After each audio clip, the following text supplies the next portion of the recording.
Elisabeth II, plus en forme que jamais du haut de ses 95 ans, poursuit son séjour en Écosse. Elle a entamé ce mercredi 30 juin, son 3e EAV. La reine d'Angleterre est en pleine forme, prendre l'air des Eagles semble lui faire le plus grand bien. Ce lundi 28 juin a débuté la Holyrood Week, soit la traditionnelle fête écossaise. À cette occasion, Elisabeth II s'est rendue en Écosse pour un séjour de 4 jours, du 28 juin au 1er juillet.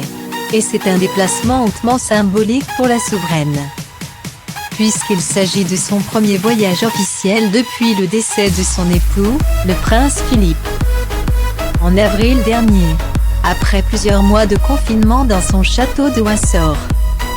Pandémie de Covid-19 oblige, la mère du prince Charles a repris ses activités, et en semble particulièrement ravie. William a accompagné sa grand-mère lors de son arrivée en Écosse. Ils ont démarré les festivités en visitant la célèbre usine à Gebar, vieille de 140 ans, ce lundi 28 juin. De retour à Londres, notamment pour préparer l'hommage à sa mère Lady Diana, l'époux de Kate Middleton a laissé la place à sa tante, la princesse Anne.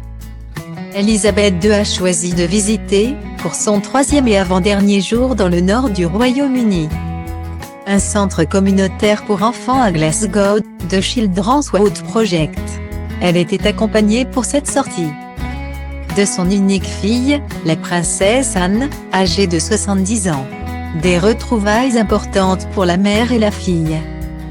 Après la disparition du prince Philippe, on a beau savoir que ça va arriver, on n'est jamais prêt, déclarait en avril dernier la sœur de Charles en évoquant la disparition de son père duquel elle était très proche.